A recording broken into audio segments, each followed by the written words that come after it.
Welcome to the lab. I'm Science Rob, and on this show, we're answering your carbon capture and sequestration questions with fun science experiments. Today's question comes from Freya in Norway, and she asks, how do you make sure you're not going to fracture the caprock when you inject CO2 in the reservoir and raise the pressure? I've been waiting for someone to ask me that question.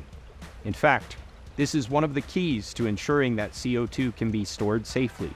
It's tricky, since the caprock and reservoir are thousands of feet below us and are subject to pressure and stresses that don't exist at the surface. We utilize a digital mechanical Earth model to understand this. More on that after the science experiments. But before we can make an accurate model of the subsurface, we first need to determine the mechanical properties of the rock. There are several ways we do this, with laboratory measurements on core samples, and with continuous logging measurements made downhole in wells. So let's start by making a few concrete observations on different rock samples, just like we do it in the lab. Here, I've got a sample of shale, the most common type of rock that we count on to provide the seal that will confine stored CO2 in the reservoir. We're going to test it in this hand press. I'll apply stress from the top, and you'll be able to watch the sample getting shorter as I do this. Didn't see that? Actually, I couldn't see anything either. And that's because in the lab, we place the sample in a load frame, a much more powerful and sophisticated version of this hand press, where we can apply thousands of pounds of stress, and we can measure minute strain in the rock sample that is less than a micron. So let's test something we can actually see. A marshmallow. I'm going to load the sample in the press. We put stress from the top, and you can see the marshmallow getting shorter. That's related to Young's modulus, an important property that quantifies how stiff something is. You can also see that the middle gets wider, and that is related to Poisson's ratio, which defines how rocks deform perpendicular to the applied stress. Let's measure a sample with different properties. A stack of graham crackers. I'll load them in the press, apply stress from the top, and right away you can see it's taking more stress than the marshmallow took. We can see it starting to deform. Oh, look at that, we broke it. That's a higher Young's modulus because the graham crackers are stiffer than the marshmallow, and a lower Poisson's ratio, which means it can't deform as much under stress, so at some point, it just breaks. We've now quantified how marshmallow and graham cracker formations respond to stress. I can't wait to publish a scientific paper about this breakthrough. But that's not enough. We also need to investigate stress applied in different directions. For many rocks, it makes no difference. But the shale that we looked at is a layered rock, and these layers that you can see have different mechanical properties.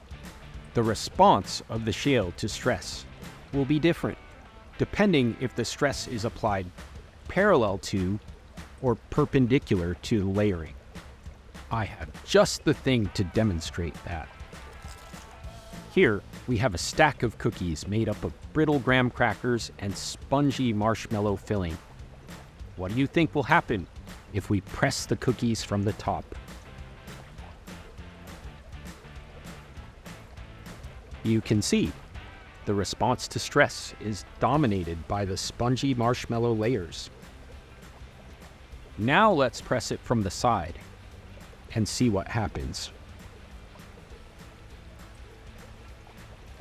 It's taking a lot more stress, but then eventually it breaks. That's because the response to stress in this direction is controlled by the cookies, which are stiff. Now, we're going to apply what I call shear stress. As massive quantities of CO2 are injected around the injection wells and in the reservoir at large, pressure will increase over time. An essential task for every CCS project is to determine the maximum safe operating pressure that will not risk fracturing the caprock, leading to eventual loss of containment of stored CO2. A 1D mechanical earth model, or MEM, is the main tool to predict this.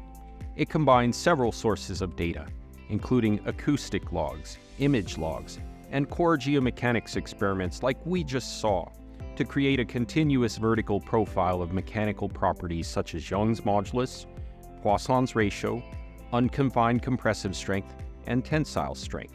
It also includes the orientation and magnitude of vertical stress and the minimum and maximum horizontal stress acting on the formation. From these, the pressure at which the formation will break down and propagate a fracture may be predicted. Ultimately, the MEM will be anchored to in situ stress tests, or mini-fracs, conducted at selective depths using an advanced wireline formation tester as well as laboratory measurements, like we did today. In elaborating the MEM for a shale caprock, it is essential to measure both vertical and horizontal mechanical properties. To ignore the layered nature of shales would typically result in the underestimation of the pressure needed to fracture the caprock.